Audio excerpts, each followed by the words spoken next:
Assalamualaikum warahmatullahi wabarakatuh. Alhamdulillahi rabbil alamin. Asyhadu an la ilaha illallah wahdahu la syarikalah. Wa asyhadu anna Muhammadan abduhu wa rasuluhu la nabiyya ba'dah.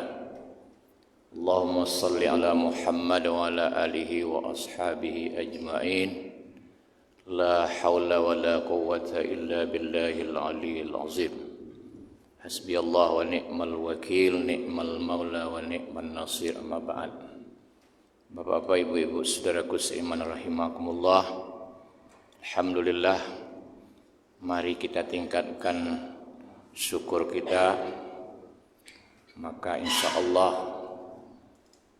Allah berjanji kalau kita bersyukur pasti Allah akan tambah rahmatnya kepada kita.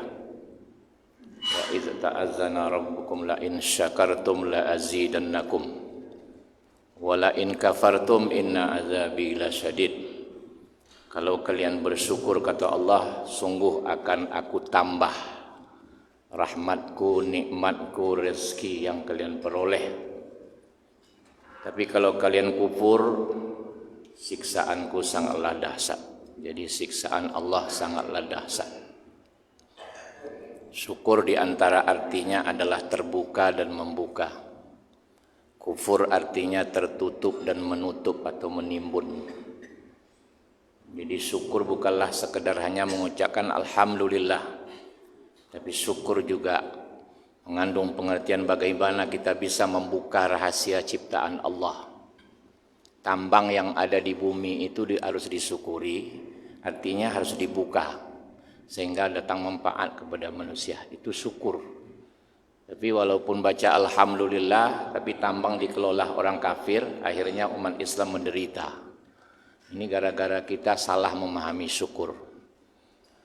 Makanya kita jadi kufur. Kufur apa? Tersiksa. Berapa banyaknya sekarang saudara kita yang murtad gara-gara ekonomi. Itu tanggung jawab kita semua.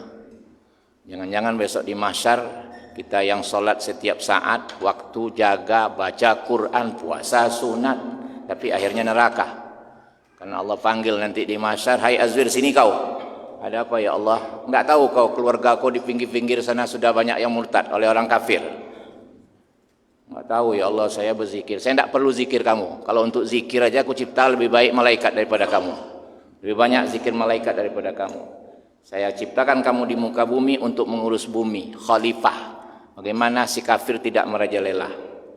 Bapak-bapak, ibu-ibu yang saya hormati, mari kita mantapkan kesyukuran kita sehingga Allah akan tambah rahmatnya untuk kita di dunia, Allah tambah rahmatnya untuk kita di kubur, dan akhirnya kita nanti bersenang-senang bersama menikmati rahmatnya yang full 99, ya, itu di surganya. Amin ya rabbal alamin. Bapak-bapak, ibu-ibu yang saya hormati, zuhur ini muhasabah kita adalah tidak ada manusia yang ingin merugi. Semua manusia ini ingin beruntung. Semua manusia ingin beruntung. Maka Allah beri cara atau Allah beri petunjuk kepada kita bagaimana supaya kita tidak merugi. A'udzubillahi minasyaitonirrajim. Wal 'asri innal insana lafi khusr illal ladzina amanu wa 'amilus shalihat wa tawassaw bil haqq wa tawassaw bis sabr. Demi waktu, jadi tidak ada manusia yang tidak terikat dengan waktu. Semua manusia terikat dengan waktu. Maka Allah mengatakan demi waktu seluruh manusia ini merugi. Seluruhnya. Apapun profesinya, siapapun dia, dari keturunan manapun dia, pasti merugi. Kaya kah dia, miskin kah dia, berpangkat kah dia, rakyat biasa kah dia, ilmuwan kah dia, banyakkah titelnya atau tidak punya titel, semua merugi. Illal ladzina amanu, kecuali yang beriman. Wa 'amilus shalihat, dan beramal soleh. Wa tawassaw bil haqq, setiap ada perjumpaan selalu membicarakan kebenaran. Paling tidak dia bicarakan tentang iman dan amal soleh. Tentang iman dan amal soleh. Kemudian selalu berpesan untuk kesabaran. Karena 3 hal tadi perlu sabar. Beriman perlu sabar, amal soleh perlu sabar. Amal soleh itu kerja yang baik, yang sesuai dengan ridho Allah. Jadi jangan dianggap amal soleh itu hanya sholat, baca Quran, haji, puasa saja. Tidak. Seluruh aktivitas bisa disebut amal soleh. Ketika dasarnya dibuat karena Allah, pelaksanaannya sunnatullah, yang dituju adalah ridho Allah. Itu amal soleh. Ya. Kemudian menyampaikan kebenaran. Itu perlu kesabaran. Saudaraku seiman rahimakumullah, karena itu mari kita kaitkan ayat ini dengan sabda Muhammad sallallahu alaihi wasallam, ingat oleh kalian 5 sebelum datang yang 5. Ya'tani khamsan qabla khamsin. Mudamu sebelum datang tuamu. Jadi masa muda gunakan untuk beriman. Masa muda gunakan untuk bekerja yang soleh. Masa muda gunakan untuk selalu berpesan dengan kebenaran. Masa muda gunakan untuk selalu sabar. Ya. Sebelum datang masa tua. Kemudian sehatmu sebelum sakitmu. Sehatmu gunakan untuk yang 4 tadi, supaya tidak merugi. Beriman, memantapkan iman, kerja cerdas, ya. Kerja soleh, selalu berpesan dengan kebenaran dan kesabaran. Sebelum datang masa sempitmu, ya, masa sempitmu gunakan masa lapangmu untuk memantapkan keimanan. Kemudian sehat sebelum sakitmu, sehat sebelum sakitmu. Ya, gunakan waktu sehat untuk yang 4 tadi supaya tidak merugi. Kemudian gunakan waktu kayamu sebelum datang masa fakirmu. Di hadis itu fakir bukan miskin. Dibuat oleh Nabi fakir. Kenapa fakir? Karena begini. Nanti orang yang sudah tua, hartanya banyak, melimpah, tapi dia fakir. Fakir beda dengan miskin begini. Orang miskin itu jasmaninya sehat, tapi dia berusaha ingin 10 cuma dapat 7. Yang diinginkannya itu dapat 7 gitu. Tapi kalau fakir enggak, badannya itu cacat. Kebutuhan 10 dapat 3, 4 gitu.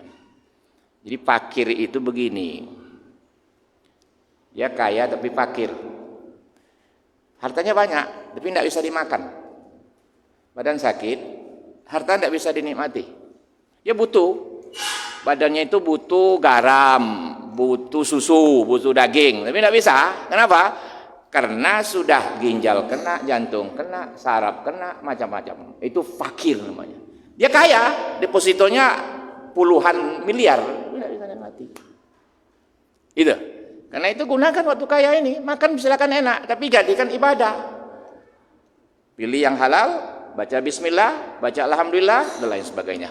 Berbagi kayak Ibrahim itu kalau sudah tidak ada selera makannya, nah itu dia undang orang banyak-banyak itu makan bersama berjemaah, karena dalam jemaah itu ada rahmah. Jadi yang kaya-kaya undanglah sekali sebulan sekali seminggu, hari Jumat, fakir miskin macam-macam di rumah yang mewah itu supaya rumah itu berkah itu. Supaya sebelum datang masa fakir. Karena kalau enggak nanti fakir. Ya, fakir itu jasmani rusak, tapi apa yang diinginkan enggak bisa lagi. Kemudian hidup sebelum mati. Nah, jadi 5 kata Nabi. Nah 5 ini isi dengan wal asri tadi. Pertama dengan iman, amal soleh. Ya. Bapak-bapak, ibu-ibu yang saya hormati. Kita selalu mengatakan kita beriman.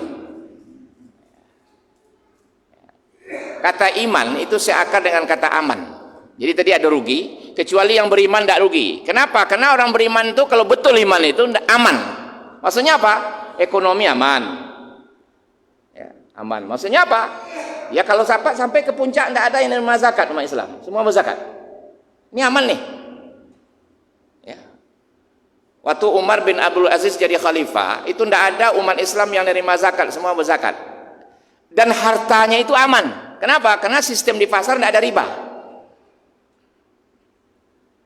Hari ini mungkin ada orang kaya, KTP Islam berzakat, tapi dari hasil riba. Itu belum tentu diterima. Karena hadis sahih mengatakan kalau sesuatu didapat dari yang haram tak bisa dihalalkan. Mau diberi ke masjid ya juga halal, anak yatim juga tidak halal. Itu sahih. Jadi akhirnya apa? Dia kaya, hartanya ada tapi rugi juga. Karena iman tadi persoalannya nih. Ya, tidak aman. Kenapa? Karena sistem yang dipakainya di pasar sudah mensyirikatkan Allah. Dia yakin bahwa harta dari Allah, tapi sistem yang dipakainya sistem syaitani. Menimbang tidak akur, uang riba, ya, rentenir dan lain sebagainya. Ini kewajiban saya dan kita semua. Kalau ingin tidak merugi. Kemudian iman hari ini banyak iman statis. Kita maunya iman yang dinamis dan produktif. Jadi iman yang dinamis dan produktif itu imannya Nabi dan sahabat, sehingga berdiri masyarakat madani, bukan iman statis atau fatalisme. Nah, maka Iqbal membuat dalam syairnya kritik pedas terhadap teologi Jabariyah, tapi sekaligus juga Mu'tazilah, Qadariyah. Apa kata beliau? Allah, engkau ciptakan malam, aku ciptakan lampu. Jadi bukan dimintanya pula Allah bikin lampu, ya Allah gelap nih, enggak. Engkau ciptakan malam, aku ciptakan lampu. Engkau ciptakan tanah liat, aku ciptakan cangkir. Engkau ciptakan hujan, aku ciptakan payung, kata Iqbal. Muhammad Iqbal nih, ilmuwan Pakistan, dari India dulu. Dia bisa dilihat syair-syairnya itu. Ya, gitu. Jadi seharusnya umat Islam ini, engkau ciptakan besi, ya Allah, aku ciptakan pesawat. Supaya saudaraku nanti gratis naik haji. Supaya pesawat itu di dalamnya bukan lagi orang-orang yang merangsang untuk perzinaan, pramugarinya. Begitu kira-kira. Engkau ciptakan besi, kami ciptakan kereta api.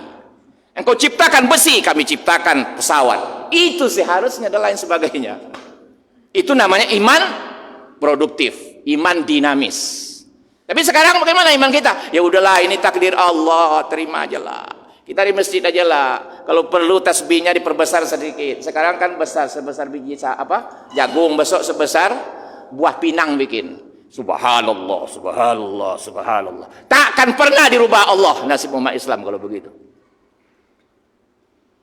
Makanya Nabi dalam hadisnya mengatakan, aku paling senang kalau ada orang yang mau membawa aku ke pinggir-pinggir kota Madinah membagikan makanan, keperluan-keperluan orang miskin, daripada sholat di tempatku ini sekian ribu rakaat. Di Madinah dibilang beliau, di masjid dia. Coba, itu kekasih Allah yang bilang. Makanya iman yang produktif dan dinamis ini yang kita perlukan sekarang. Bukan iman yang fatalisme, statis. Bukan, takkan pernah maju umat Islam.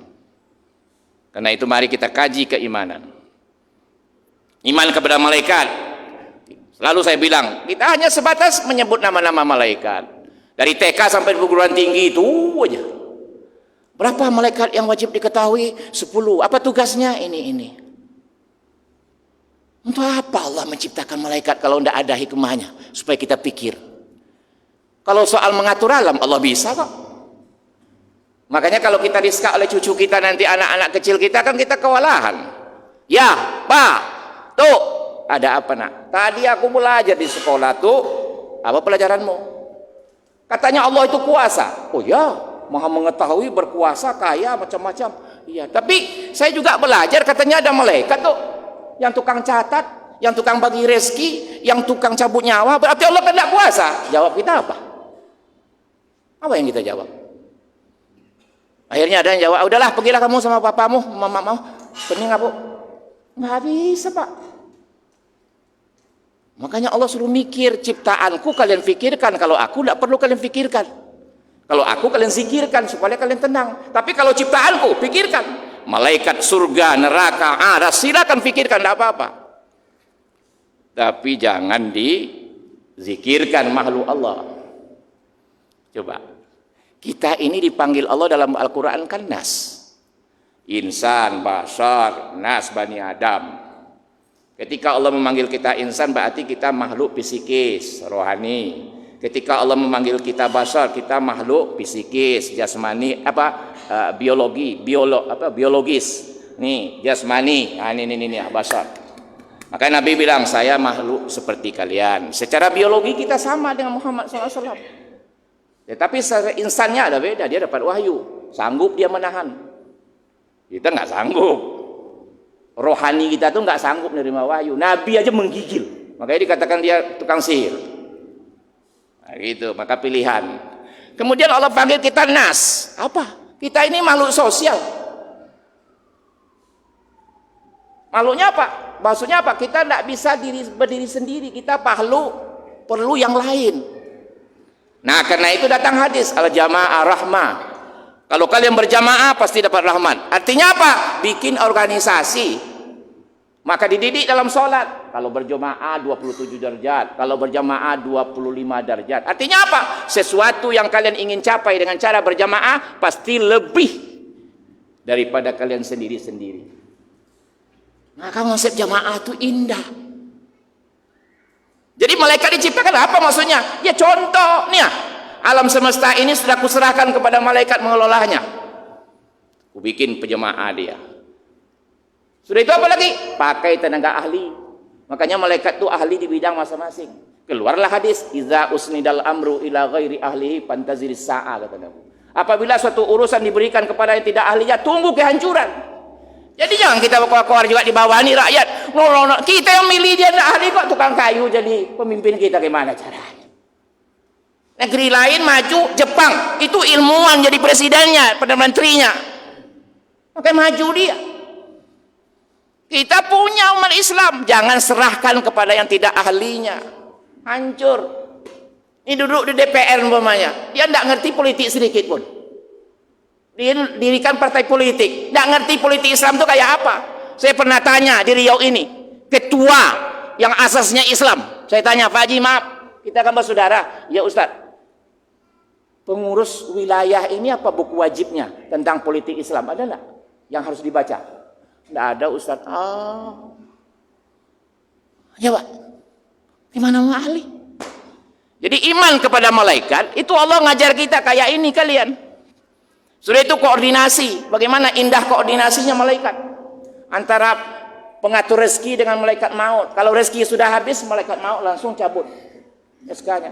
Sekarang berapa banyak aja di Indonesia ini orang yang digaji tidak bekerja, atau yang sudah mati masih digaji juga. Koordinasi tidak mantap. Gara-gara apa? Iman kita iman statis, tidak iman dinamis.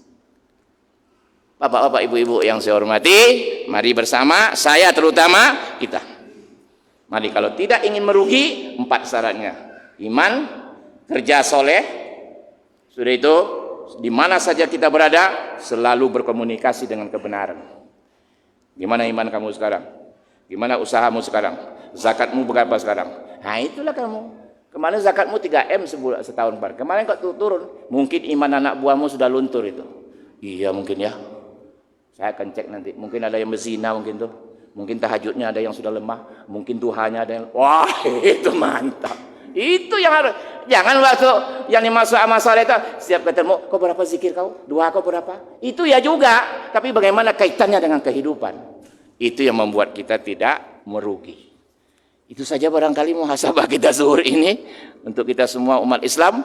Ya, jadi jangan disalahkan nanti pemimpin. Kalau rakyatnya tidak cerdas. Jangan salahkan orang kaya kalau kita sebagai orang miskin tidak cerdas. Orang kaya itu karena orang miskin. Coba kalau orang miskin protes, Pak Haji, saya mau kerja sama Pak Haji nih. Ya. Yang Islam nih, Iya. Nah, tapi saya tidak bisa tinggalkan sholat 5 waktu Pak Haji. Oh, tidak bisa. Maka tidak bisa, saya hormat, minta maaf Pak Haji. Saya tidak kerja dengan Pak Haji. Orang kaya itu kan orang miskin tuh kayanya. Kalau tidak miskin tidak kaya dia. Mana pula orang kaya bisa kerja semua. Jadi rakyat pemimpin juga begitu. Maka Ali bin Abi Thalib, pemimpin adalah gambaran dari rakyatnya. Jadi kalau rakyatnya, pedagangnya curang, maka pemimpin zalim. Wah, gitu. Bapak-bapak, ibu-ibu yang saya hormati, itu barangkali mudah-mudahan kita semua nanti akan merasakan kembali bahwa kita ini umat yang terbaik, kata Allah. Kuntum khaira ummatin ukhrijat linnas. Kalian umat yang terbaik yang ada di tengah-tengah manusia. Kenapa? Karena ajaran Al-Quran, siapapun manusianya, sehebat apapun dia katanya, tidak akan bisa membantah Al-Quran kalau dia objektif. Kecuali sudah rusak kalbunya. Assalamualaikum warahmatullahi wabarakatuh.